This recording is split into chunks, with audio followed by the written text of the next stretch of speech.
Hook, in the golden halls of Valdoria's ancient palace, where whispers carry more weight than swords and loyalty is bought with secrets, one revelation threatens to shatter a 1,000-year dynasty. When a trusted guard stumbles upon a plot that could destroy the kingdom's beloved princess, the crown prince must choose between family blood and royal duty. But, in a world where truth is the most dangerous weapon, even the walls have ears. The morning mist clung to the towers of Valdoria Castle like ghostly fingers, reluctant to release their hold on the ancient stones. Prince Alexander stood at his chamber window, watching the sun struggle through the haze, unaware that this dawn would mark the beginning of the end of everything he thought he knew about his family. 3 floors below, in the servants' quarters that honeycombed the castle's foundation, guard captain Marcus Thorne was discovering something that would change the course of the kingdom forever. Marcus had served the royal family for 15 years, his loyalty as unwavering as the castle's foundation stones. His father had been a guard before him, and his grandfather before that, 3 generations of Thorns who had bled for the crown without question. But, today, as Marcus conducted his routine inspection of the castle's security measures, he found himself in a corridor he rarely visited. The narrow passageway connected the Queen Consort Isabel's private chambers to a series of storage rooms, and it was here that fate chose to reveal its hand. The sound of voices made him pause. As head of security, Marcus knew every inch of the castle, every servant's routine, every legitimate reason someone might be in any given location at any given time. But, the voices coming from behind the heavy oak door marked private storage belonged to people who had no business being there. Queen Consort Isabel's voice was unmistakable, crisp, authoritative, carrying the slight accent of her homeland of Meridia. But, it was what she was saying that made Marcus's blood run cold. The letters must be discovered during the charity gala, Isabel was saying. When half the kingdom's nobility is present to witness Princess Catherine's humiliation. The forgeries are perfect, even Catherine herself would be hard-pressed to prove they aren't in her handwriting. Marcus pressed himself against the cold stone wall, his heart hammering against his ribs. Princess Catherine was beloved throughout Valdoria, known for her kindness, her dedication to charitable causes, and her unwavering support of her husband, Prince Alexander. She was everything a future queen should be, and, more importantly, she was genuinely good, a rarity in the cutthroat world of royal politics. And, the supposed affairs, came another voice. Marcus recognized it as Lord Beaumont, Isabel's most trusted advisor, a man whose thin smile never quite reached his calculating eyes. 3 different men, all conveniently dead in the war with Thrace, Isabel replied with chilling satisfaction. Dead men tell no tales, and their families have been compensated for their cooperation in this matter. The scandal will be complete. Not only will Catherine appear to have betrayed Alexander, but she'll seem to have dishonored the memory of war heroes. Marcus felt sick. The war with Thrace had ended 2 years ago, claiming thousands of Valdorian lives. To use the memory of fallen soldiers in a plot against the princess was beyond cruel, it was monstrous. The timing is perfect, Lord Beaumont continued. With King Edmund's health failing, the succession question grows more pressing each day. Once Catherine is disgraced and divorced, Alexander will need a new wife. Your niece Lucinda would make an excellent choice. Isabel's laugh was like crystal breaking. My dear Beaumont, you understand perfectly.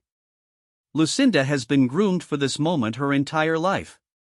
Beautiful, intelligent, and, most importantly, completely loyal to me. Through her, I'll control not just Alexander, but the entire kingdom.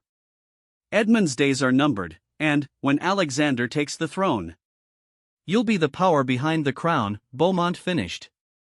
Brilliant, Your Majesty. Simply brilliant. Marcus had heard enough. More than enough.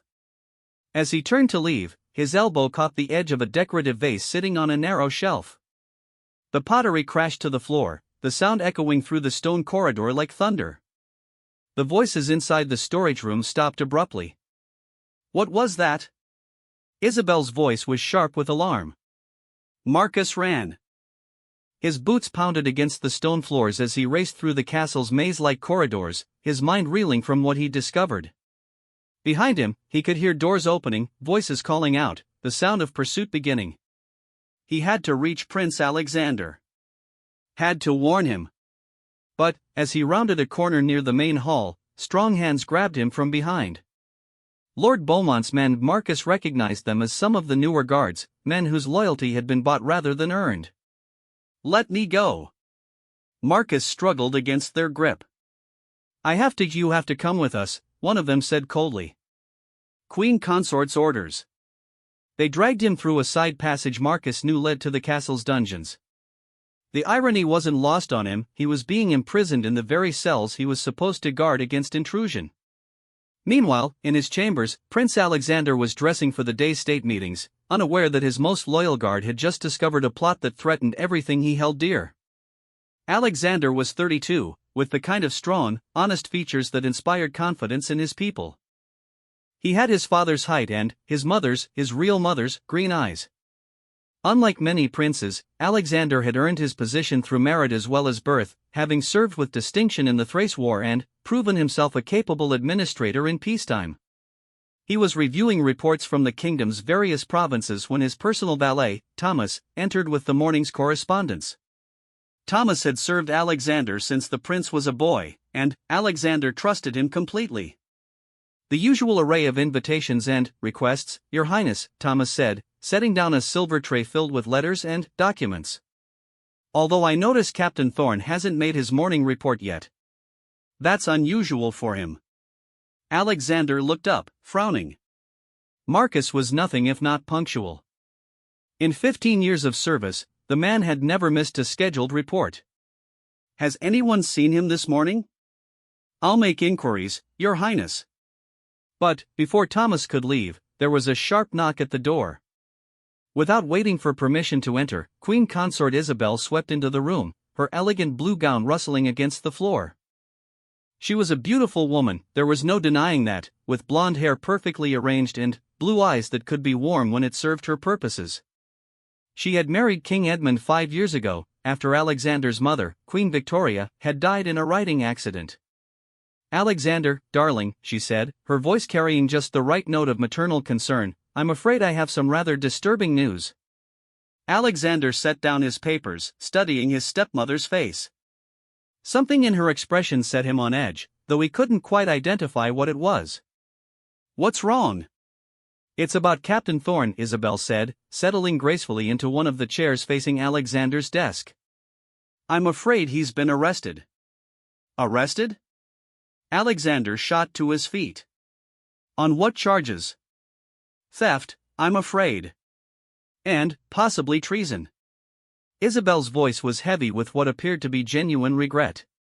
He was discovered in one of the private storage areas, going through confidential documents. When confronted, he became violent and had to be restrained. Alexander's mind raced. None of this made sense. Marcus Thorne was the most honest man he knew, incorruptible and utterly loyal to the crown.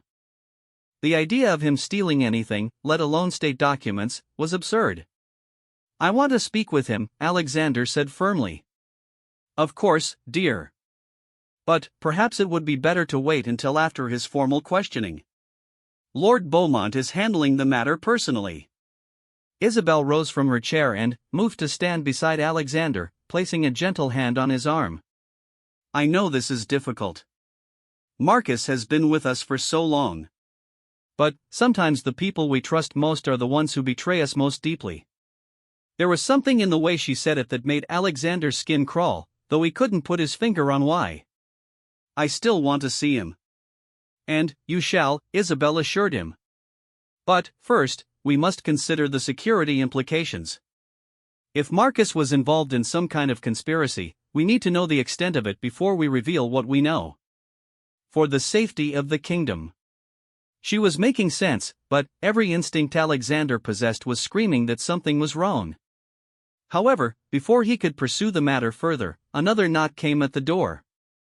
This time it was Princess Catherine. Good morning, she said, smiling as she entered. Catherine was 28, with chestnut hair and warm brown eyes that reflected her genuine nature. She moved with unconscious grace, and her presence seemed to light up the room. I hope I'm not interrupting anything important. Alexander felt some of his tension ease at the sight of his wife. They had been married for 3 years, and he loved her more now than on their wedding day. Catherine was not just beautiful, she was good, in a way that was rare among the nobility. She worked tirelessly for charitable causes, spent time with the common people, and had never shown the slightest interest in the political machinations that consumed so many at court. "Nothing that can't wait," Alexander said, moving to embrace her. But, as he did, he caught sight of Isabel's face. For just a moment, her carefully composed expression slipped, revealing something cold and calculating beneath. The look was gone so quickly Alexander might have imagined it, but it left him deeply unsettled. "Actually," Isabel said smoothly, "I should be going. There are arrangements to be made for tomorrow evening's charity gala.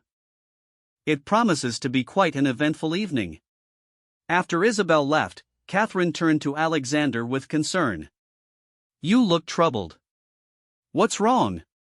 Alexander hesitated. How could he explain his growing unease without sounding paranoid? "It's probably nothing," he said finally. "Just some security matters that need attention." But, as Catherine moved about the room, discussing the final details for the charity gala that would benefit war orphans, Alexander found himself watching her with new eyes. The way she cared so deeply about helping others, the genuine joy she took in making people's lives better, these were the qualities that made her beloved throughout the kingdom. They were also, he was beginning to realize, the qualities that might make her a target for someone with darker ambitions.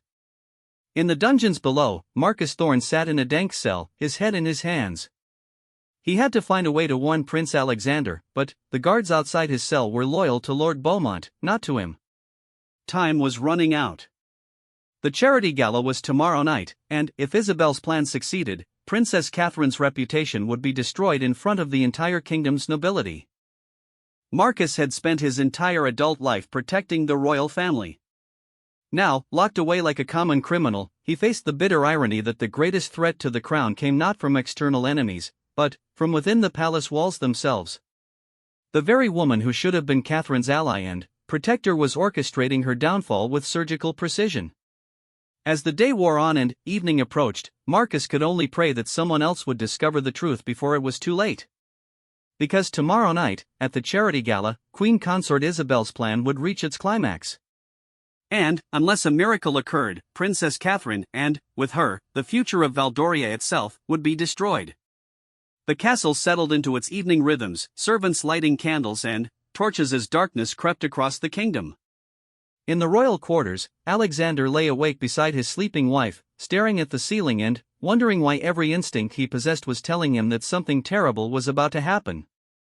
Meanwhile, 3 floors below, Marcus Thorne sat in his cell, his loyalty to the crown burning as bright as ever, even as he faced the crushing reality that he might not be able to fulfill his duty when it mattered most. Tomorrow would bring the charity gala, and, with it, either salvation or catastrophe for the woman who represented everything good about Valdoria's future.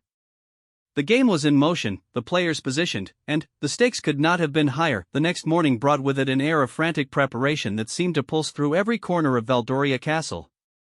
Servants scurried through the corridors carrying flowers, linens, and decorations for the evening's charity gala, while the kitchen staff worked furiously to prepare the elaborate feast that would feed over 300 of the kingdom's most influential nobles. But, beneath the surface bustle, darker currents were flowing. In her private chambers, Queen Consort Isabel sat at her ornate writing desk, carefully reviewing the forged letters that would soon destroy Princess Catherine. The documents were masterpieces of deception, each one supposedly written in Catherine's hand to different lovers, detailing secret meetings, passionate encounters, and, most damning of all, her supposed pregnancy by one of the dead war heroes. "The handwriting analysis is perfect," Lord Beaumont said, standing behind her shoulder as she examined their handiwork. "I've had 3 different experts verify that these would fool even the finest scholars." Isabel smiled, a cold expression that never touched her eyes. "Excellent. And the witness who will discover them in Catherine's chambers?" "Lady Margaret, as planned. She's been well compensated and understands exactly what's expected of her. The letters will be found during the evening's festivities, when the maximum number of people are present to spread the scandal." Lady Margaret was Isabel's cousin, a woman whose gambling debts had made her vulnerable to blackmail years ago. Since then, she had been one of Isabel's most reliable tools in the intricate game of court politics. "And what of our friend in the dungeons?" Isabel asked casually, as if discussing the weather rather than the fate of a man who had served the crown faithfully for 15 years. Captain Thorne remains secure. He's been asking to speak with Prince Alexander, but I've convinced the prince that it's better to wait until after the formal interrogation. By tomorrow morning, when the scandal breaks, Thorne's warnings will seem like the desperate lies of a man trying to save himself. Isabel nodded approvingly. You've thought of everything. By this time tomorrow, Catherine will be ruined, Alexander will be free to remarry, and my dear niece Lucinda will be positioned to become the next queen of Valdoria. Meanwhile, in the castle's east wing, Princess Catherine was putting the finishing touches on the evening's charitable auction. She had spent months organizing the event, which would raise funds to support the orphans created by the recent war with Thrace. It was work that truly mattered to her, and, despite the stress of organizing such a large event, she felt genuine joy in knowing that the evening would help children who had lost everything. The decorations look beautiful, said Elena, Catherine's lady-in-waiting and closest friend.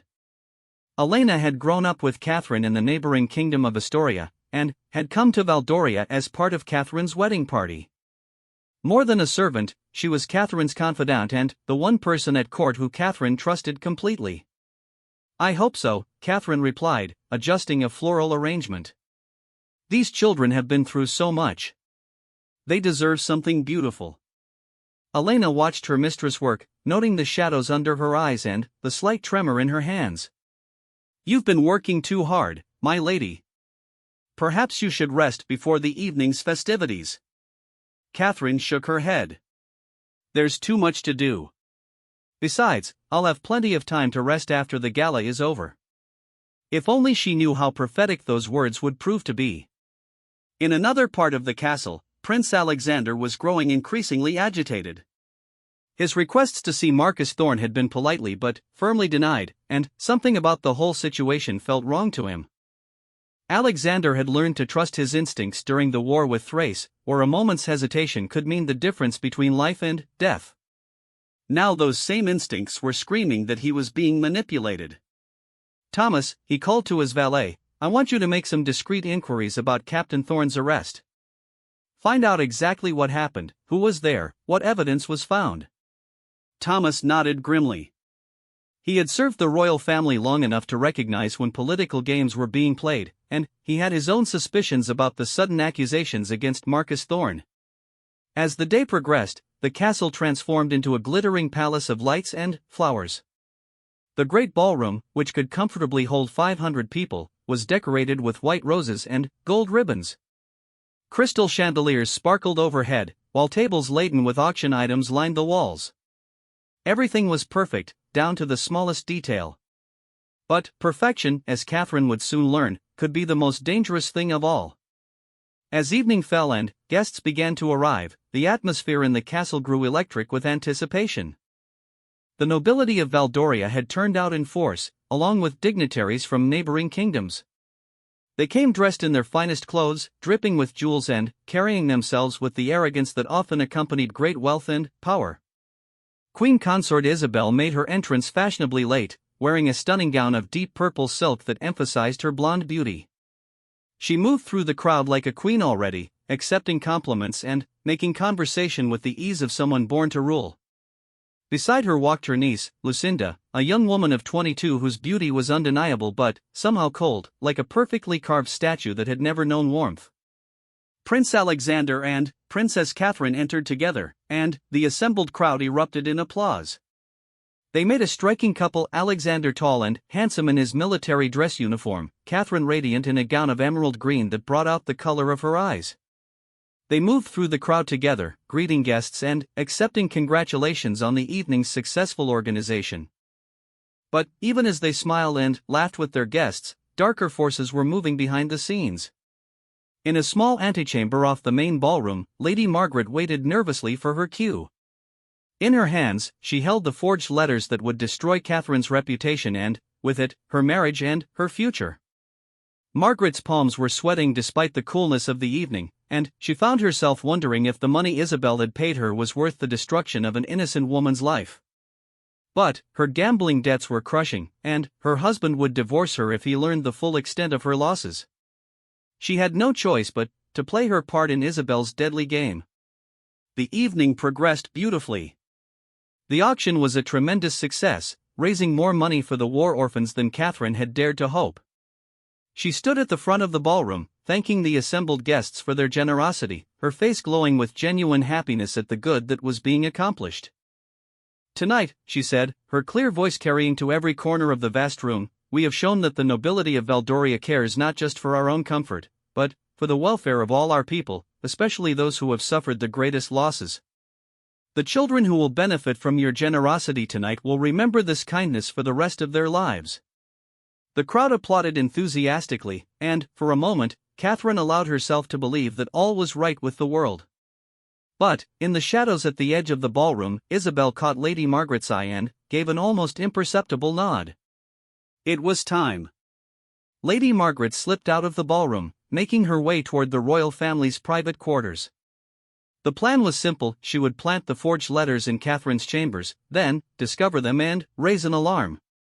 The letters would be found by multiple witnesses, ensuring that the scandal could never be suppressed or denied. But, as Margaret made her way through the castle's corridors, she passed the entrance to the dungeons. On impulse, she paused, thinking about the guard captain who had been arrested that morning. Marcus Thorne had always been kind to her, treating her with respect even when her behavior at court had been less than exemplary. A wild idea began to form in her mind. What if the captain's arrest was connected to Isabel's plot? What if he had discovered something that threatened their plans? Margaret found herself walking toward the dungeons, her heart pounding with a mixture of fear and something that might have been conscience. The guard at the entrance recognized her as one of the Queen's ladies and let her pass without question. She found Marcus sitting in his cell, staring at the wall with the expression of a man watching his worst nightmares come to life. When he saw her, he stood quickly. "Lady Margaret? What are you doing here?" Margaret looked around nervously, then stepped closer to the bars of his cell. "Captain, I need to ask you something, and I need you to tell me the truth. Why were you really arrested?" Marcus studied her face in the dim torchlight. Something in her expression told him that this might be his only chance to save Catherine.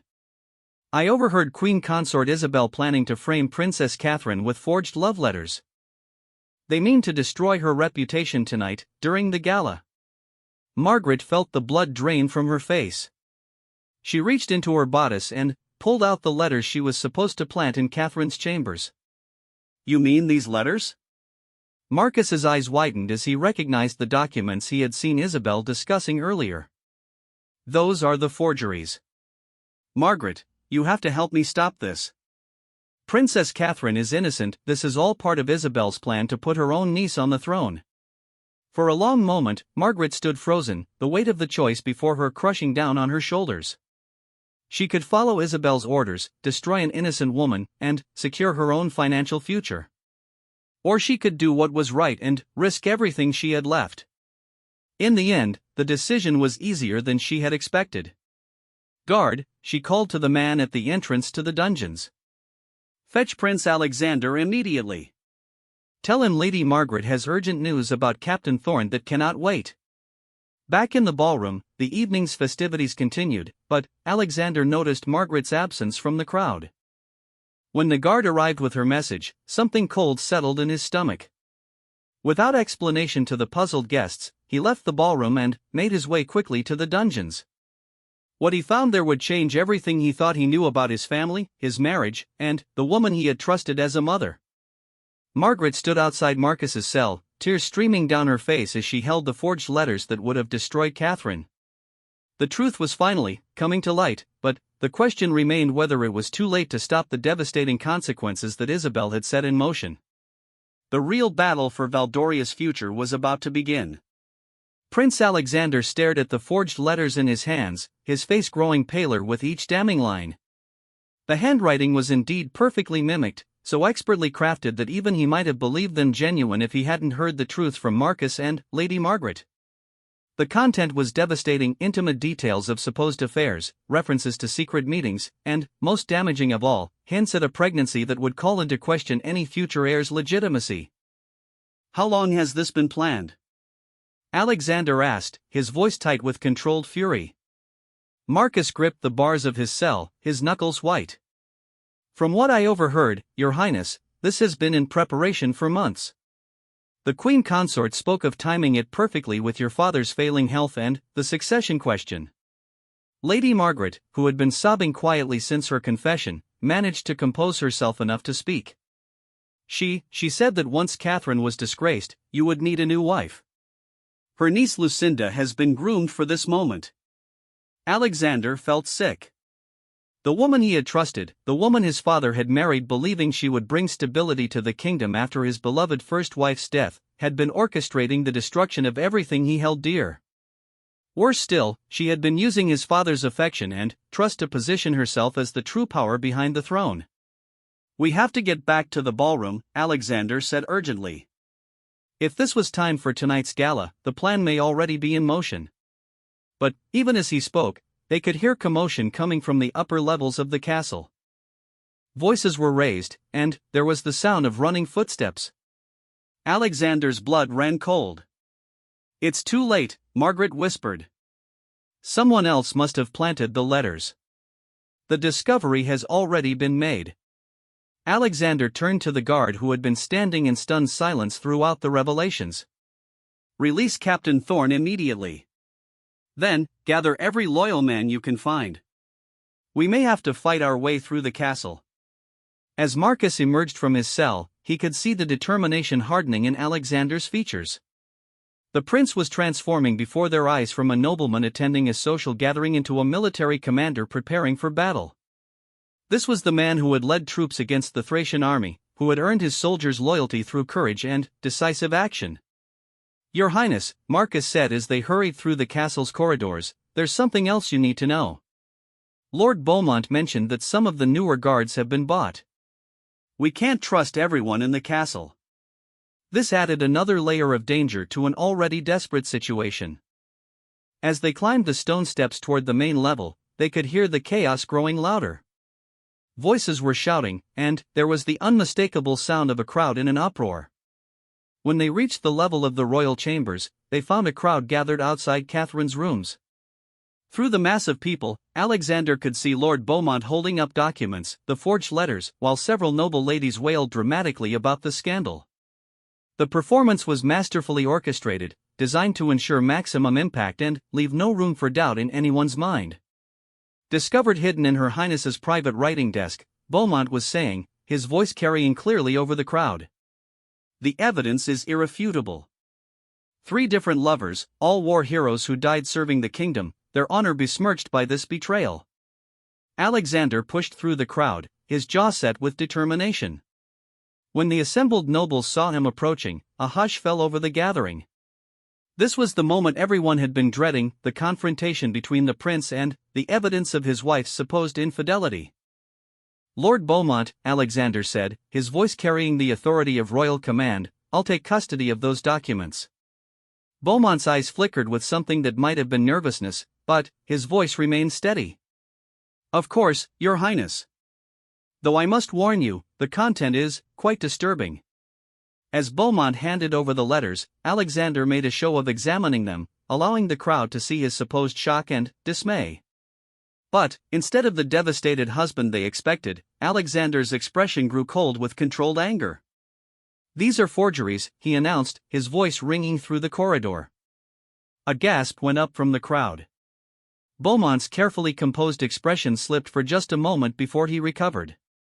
Your Highness, I understand this is difficult to accept, but they are forgeries, Alexander repeated, more forcefully this time. Expertly crafted, but forgeries nonetheless. And I have evidence of who created them and why. Through the crowd, Alexander could see Isabel pushing forward, her face a mask of concerned confusion. Alexander, darling, what are you saying? Surely you don't mean to suggest, I mean to suggest, Alexander cut her off, that someone in this castle has orchestrated an elaborate plot to destroy my wife's reputation for their own political gain. The crowd erupted in shocked whispers and exclamations. This was not how the evening was supposed to proceed. According to Isabel's plan, Alexander should have been devastated by the discovery, perhaps even demanding an immediate annulment of his marriage. But Isabel was nothing if not adaptable.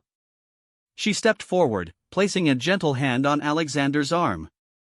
My dear boy, I understand you want to defend Catherine, but sometimes the truth is painful. Perhaps if we could examine the evidence more carefully, in private. No. Alexander's voice cut through her words like a blade.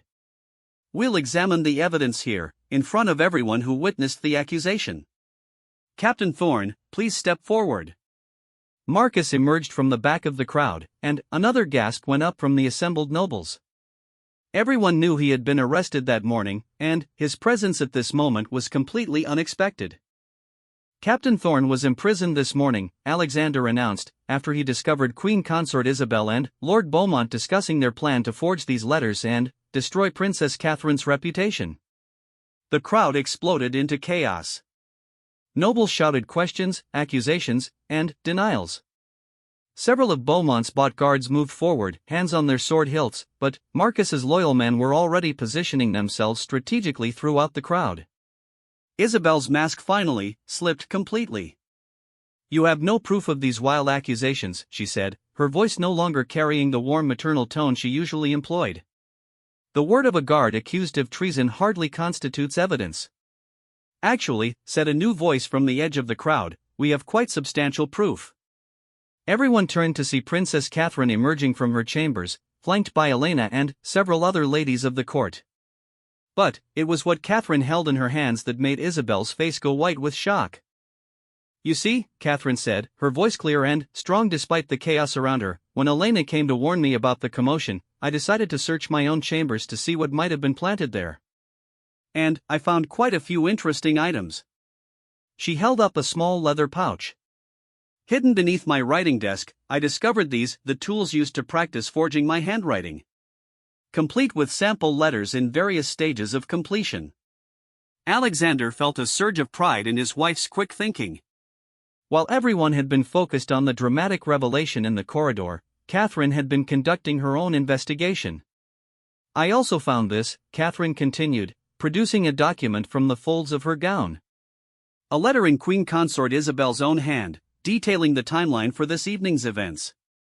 Apparently, she was concerned about keeping track of all the moving pieces in her conspiracy. Isabel lunged forward, trying to snatch the document from Catherine's hands, but Marcus stepped between them. I don't think so, Your Majesty, he said grimly. The evidence was overwhelming. Even as Beaumont and Isabel continued to deny their involvement, the assembled nobles could see the truth for themselves. The forged letters, the hidden materials in Catherine's chambers, and, most damning of all, Isabel's own planning document painted a clear picture of an elaborate conspiracy. But Isabel was not finished. Even as her carefully laid plans crumbled around her, she played her final card. Even if these accusations were true, she said, her voice rising above the crowd's murmur, what of it? Catherine is not fit to be queen. She's a foreigner, a nobody from a minor kingdom. Valdoria deserves better than a woman who would use the memory of our war dead for her own political ambitions, Alexander interrupted, his voice carrying the full weight of royal authority. Who would destroy an innocent person to satisfy her own greed for power. The crowd murmured their agreement. The idea of using fallen war heroes as part of a political conspiracy was particularly offensive to the assembled nobles, many of whom had lost family members in the conflict with Thrace. As the truth of the conspiracy became undeniable, the mood of the crowd shifted decisively against Isabel and Beaumont. These were people who lived and breathed political intrigue, but there were still some lines that shouldn't be crossed. The desecration of war heroes' memories was one of them. Guards, Alexander commanded, arrest Queen Consort Isabel and Lord Beaumont on charges of conspiracy, forgery, and treason against the crown. But, even as Marcus's loyal men moved forward to make the arrests, several of Beaumont's bodyguards drew their swords. The corridor erupted into chaos as steel rang against steel, nobles scrambling to get out of the way of the sudden violence. Alexander drew his own sword, placing himself between Catherine and the fighting. This was no longer just about political intrigue, this was a battle for the very soul of Valdoria, fought with real weapons in the halls of the palace itself.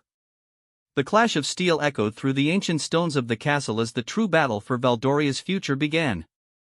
Everything that followed would determine not just who would rule the kingdom, but what kind of rulers they would be. The sound of clashing steel echoed through the castle corridors as Alexander found himself fighting for his life and his kingdom in the very halls where he had grown up. Lord Beaumont's mercenaries were skilled fighters, men who had been carefully selected not just for their loyalty to coin but for their ability with blade and bow. But they faced opponents who were fighting for more than money. Marcus Thorne moved with the deadly precision of a man who had served in the Royal Guard for 15 years. His sword work was economical, efficient, each strike designed to disable rather than kill when possible. These were still his fellow guards, even if they had been bought and turned against the crown. "Protect the princess!" Alexander shouted as he parried a vicious thrust from one of Beaumont's men. Catherine and Elena had pressed themselves against the wall of the corridor, but there was nowhere safe to retreat. The fighting was too close, too chaotic. Isabel, seeing her carefully laid plans disintegrating into violence, made a desperate decision. While attention was focused on the sword fight, she grabbed a decorative dagger from a nearby wall display and lunged toward Catherine. "If I can't have the throne through political means," she snarled, "then I'll take it through blood." But Elena, Catherine's loyal friend, threw herself between them. The blade meant for Catherine's heart took Elena in the shoulder instead, and she cried out as she fell. Catherine knelt beside her friend, pressing her hands to the wound to try to stop the bleeding. The sight of Elena's injury sent Alexander into a cold rage. This was no longer about political maneuvering or succession planning. Isabel had just attempted to murder his wife in front of half the kingdom's nobility. The civilized veneer of court politics had been stripped away, revealing the brutal reality beneath. Alexander drove back his opponent with a series of powerful strikes, then moved swiftly to put himself between Isabel and the wounded women. "Enough," he said, his voice carrying absolute authority. "This ends now." But Isabel wasn't finished. Even with her plans in ruins and blood on her hands, she still had one more card to play. "You think you've won," she laughed, a sound with no humor in it. "Your precious father doesn't even know what's happening here. By the time he's told, it will be my word against yours. And who do you think he'll believe, his loving wife, or his son who's clearly been driven mad by jealousy?" It was a calculated psychological blow, designed to plant seeds of doubt even in victory. King Edmund's health had been failing, and Isabel had spent 5 years positioning herself as his most trusted advisor. Would he believe that the woman he loved and trusted had orchestrated such an elaborate conspiracy? But before Alexander could respond, a new voice cut through the chaos. "I think he'll believe the evidence of his own eyes." Everyone turned to see King Edmund himself standing at the end of the corridor, supported by his personal physician and several loyal guards. The king was in his nightclothes, having been roused from bed by reports of fighting in the castle, but his eyes were clear and alert. "Father," Alexander began, but Edmund raised a hand for silence. "I heard enough from the next corridor to understand what has been happening," the king said, his voice carrying despite his physical weakness. "Isabel, I trusted you. I loved you. And you have betrayed not just me, but everything this kingdom stands for." Isabel's face crumpled as she saw her last hope disappearing. "Edmund, you don't understand. I did this for us, for the kingdom. Catherine isn't worthy. The only person here who has proven unworthy is you," Edmund said quietly. "Guards, arrest the former queen consort." The fighting came to an abrupt end as the remaining mercenaries saw their cause was hopeless. With King Edmund present and the truth of the conspiracy revealed, they laid down their weapons rather than face charges of treason against the crown itself. As Isabel was led away in chains, she turned back to Alexander with one final venomous look. "You think you've saved your precious Catherine, but you've doomed the kingdom.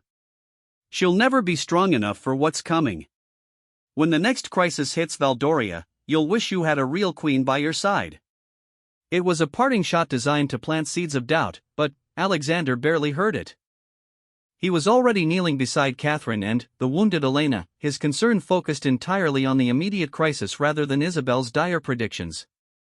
Elena's wound, while serious, was not life-threatening. The castle's physicians were summoned immediately, and she was carried to the infirmary for proper treatment. As they worked to save Alexander's friend, Catherine sat beside the bed, holding Elena's hand and whispering words of comfort. She saved my life, Catherine said to Alexander as they kept vigil.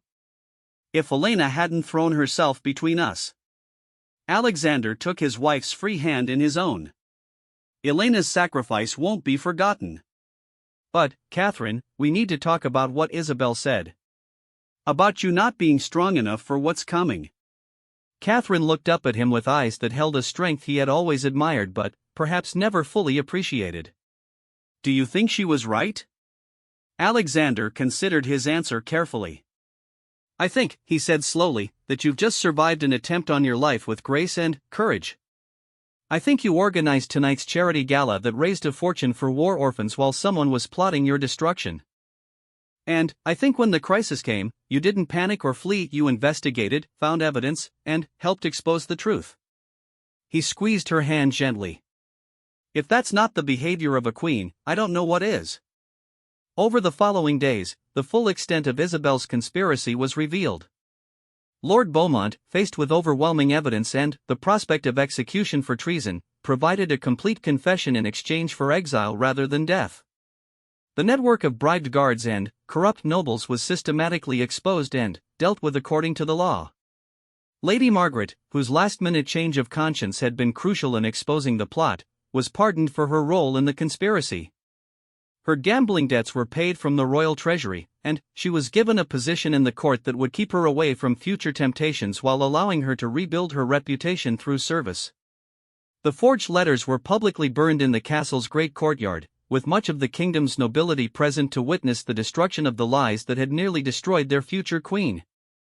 The blacksmiths who had crafted the tools for forging Catherine's handwriting were found and arrested, revealing yet another layer of the conspiracy's complexity. But, perhaps the most significant change was in how the people of Valdoria viewed their princess. Word of Catherine's courage during the crisis, her quick thinking in finding the evidence that exposed the conspiracy, and her compassion for the wounded Elena spread throughout the kingdom. She was no longer seen as merely a foreign princess who had married their prince, she was their Catherine, a woman who had proven herself worthy of their loyalty and love. King Edmund, meanwhile, was devastated by his wife's betrayal. The knowledge that the woman he had loved and trusted had been planning to destroy his son's marriage and manipulate the succession nearly broke him. But it also clarified his thinking about the kingdom's future. Alexander, he said during a private meeting in his chambers, I've been a fool. I let my loneliness after your mother's death cloud my judgment about Isabel. I nearly let her destroy everything your mother and I built together. Father, you couldn't have known, but I should have, Edmund insisted. A king's first duty is to protect his kingdom, even from those he loves. I failed in that duty, and it nearly cost us everything. Edmund was quiet for a long moment, staring out the window at the kingdom he had ruled for over 30 years. I'm getting old, son. This crisis has shown me that I need to start preparing for the transition of power more seriously. Are you talking about abdication? Alexander asked, surprised. Not immediately, Edmund said. But, within the year, yes. You and Catherine have proven yourselves ready to lead. The kingdom needs rulers who are strong enough to face whatever challenges lie ahead, and wise enough to recognize threats before they can take root. It was a conversation that would have enormous implications for Valdoria's future. The crisis that had begun with Isabel's conspiracy had ultimately strengthened the royal family and clarified the path forward for the kingdom. But, even as order was restored to the castle and the immediate threat was eliminated, deeper questions remained. Isabel's conspiracy had revealed weaknesses in the kingdom's security, divisions among the nobility, and vulnerabilities that enemies might exploit in the future. The real test of Alexander and Catherine's readiness to rule would come not in how they dealt with the crisis that had passed, but in how they prepared for the challenges still to come.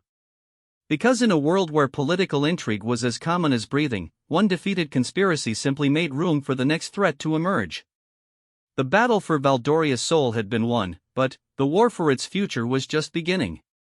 6 months after the night that nearly destroyed the royal family, Valdoria had settled into a new rhythm of governance. The transition of power that King Edmund had spoken of was proceeding gradually but steadily.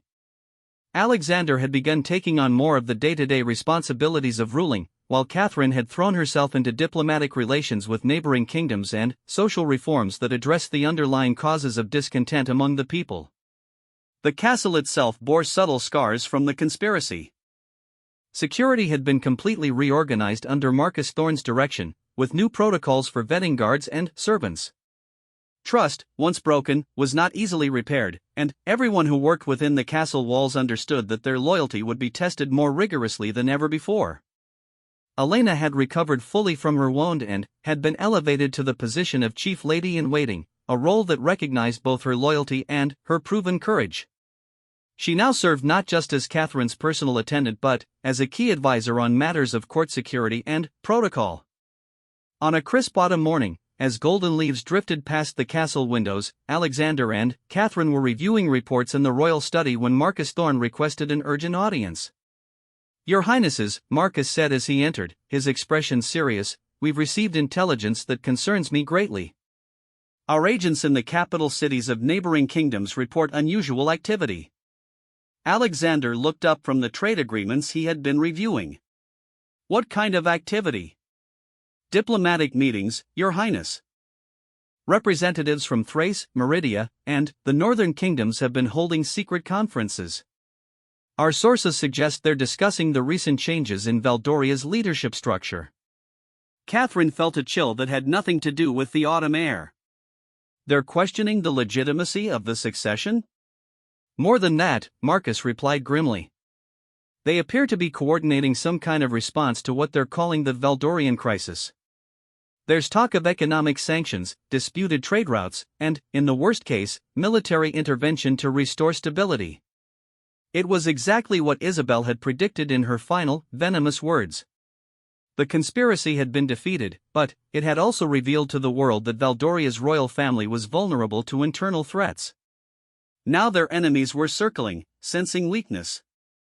Alexander stood and moved to the large map of the continent that dominated one wall of the study.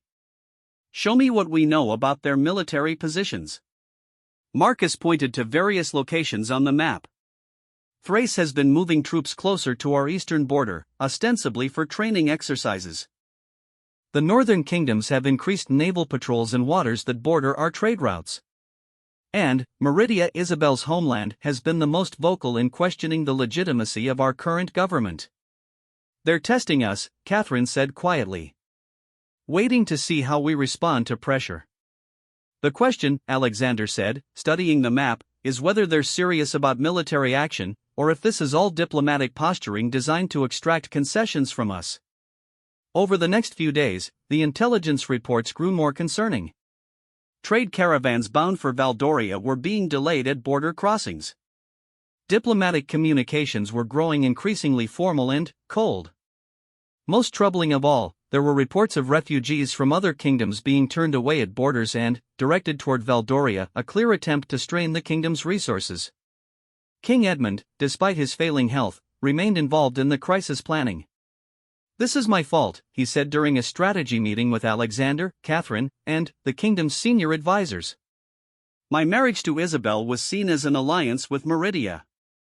When we exposed her as a traitor, it was interpreted as a rejection of that alliance." "Father, you had no choice," Alexander replied. "Isabel's actions forced our hand." "Perhaps," Edmund said, "but the perception in the diplomatic community is that Valdoria cannot be trusted to honor its commitments. If we're willing to arrest and exile a queen consort, what other agreements might we break when convenient?" It was a sobering analysis, but it explained why their enemies felt emboldened to challenge them. The conspiracy had not just been an internal threat, it had damaged Valdoria's reputation and standing in the wider world. Catherine, who had been quietly reviewing diplomatic correspondence, suddenly looked up. "There might be a way to turn this to our advantage." Everyone in the room turned to her, waiting for an explanation. "The other kingdoms are questioning our stability and trustworthiness," she continued. "But what if we could demonstrate the opposite? What if we could show that our response to the conspiracy actually made us stronger and more reliable?" "How?" Alexander asked, intrigued by his wife's thinking. Catherine moved to the map, tracing trade routes with her finger. The conspiracy revealed corruption in our government and we eliminated it. That should make us more trustworthy, not less. We need to communicate that message clearly to our neighbors. She pointed to several key locations. What if we invited representatives from all the major kingdoms to send diplomatic observers to Valdoria? Let them see for themselves how we govern, how we've reformed our security, how we treat our people. Instead of hiding from their scrutiny, we embrace it. Marcus frowned. That's a significant risk, Your Highness. Foreign observers in our court could gather intelligence about our defenses, our capabilities. They're already gathering that intelligence, Catherine replied. At least this way, we control what they see and how they see it. We show them strength, not weakness. Alexander studied the map, considering his wife's proposal. It was bold to the point of being audacious. Most kingdoms jealously guarded their internal affairs from foreign scrutiny. But Catherine was right, the current situation was untenable, and conventional diplomatic approaches were clearly not working. It could work, he said slowly. But we'd need to be very careful about what we reveal and what we keep hidden. More than that, King Edmund added, we'd need to make sure that what they see genuinely demonstrates our strength. This kingdom needs to be functioning perfectly when those observers arrive. Over the following weeks, preparations for the diplomatic initiative consumed the castle. Every aspect of Valdoria's government was examined and refined. The military conducted exercises that would be visible to observers, demonstrating both capability and discipline. The economic ministers prepared detailed reports showing the kingdom's prosperity and stability. Most importantly, Alexander and Catherine worked to present themselves as rulers who were not just legitimate, but actively effective in governing their people. The invitations to foreign observers were carefully worded, presenting the opportunity as a chance for the kingdoms to strengthen diplomatic relationships and ensure regional stability. To refuse would imply distrust, to accept would provide the chance to see Valdoria's strength firsthand. The responses began arriving within days, and they were mixed. Thrace declined, stating that they were too busy with internal matters to send observers. The northern kingdoms agreed to send a small delegation. But, most significantly, Meridia accepted enthusiastically, requesting permission to send a large diplomatic mission led by Prince Victor, Isabel's nephew and one of Meridia's most skilled negotiators. They're coming to gather intelligence, Marcus warned. This Prince Victor is known to be ambitious and cunning. He'll be looking for any sign of weakness he can exploit. Then, we'll have to make sure he doesn't find any, Alexander replied. But, privately, he wondered if they were making a terrible mistake. Inviting their enemies to examine their kingdom so closely was either brilliant diplomacy or spectacular folly, and they wouldn't know which until it was too late to change course. The delegations began arriving in early winter, just as the first snows were dusting the mountains around Valdoria's capital. Prince Victor of Meridia came with a retinue of 20 diplomats, trade officials, and what were obviously intelligence operatives disguised as cultural attaches. The northern kingdoms sent a smaller but no less watchful group, led by Duke Harold, a weathered warrior politician known for his shrewd assessment of military capabilities.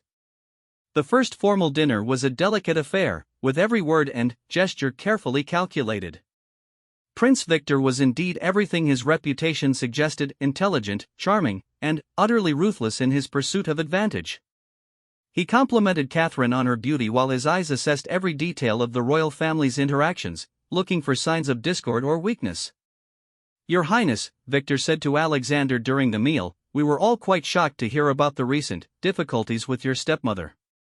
Such betrayals must be devastating to family trust. It was a carefully crafted probe, designed to make Alexander defensive or reveal information about ongoing security concerns. But Alexander had prepared for exactly this type of diplomatic attack. On the contrary, he replied smoothly, Queen Consort Isabel's conspiracy actually strengthened our kingdom considerably. By exposing and eliminating corruption at the highest levels, we've demonstrated that no one is above the law in Valdoria, not even royalty. Our people's trust in their government has never been higher. Fascinating, Victor murmured, but his eyes were already moving on to his next target.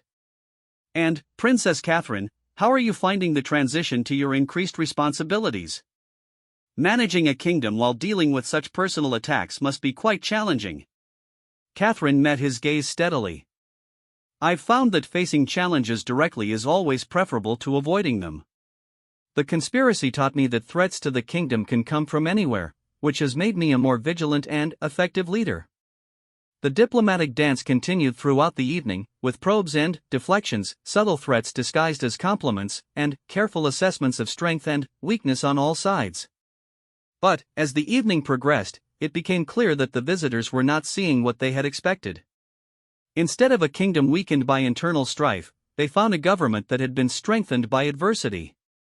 Instead of rulers traumatized by betrayal, they met a royal couple that had been hardened and refined by crisis. Most importantly, instead of the political instability they had hoped to exploit, they discovered a kingdom that was more united and more clearly focused on its goals than ever before. The real test would come in the days that followed, as the observers examined every aspect of Valdoria's governance.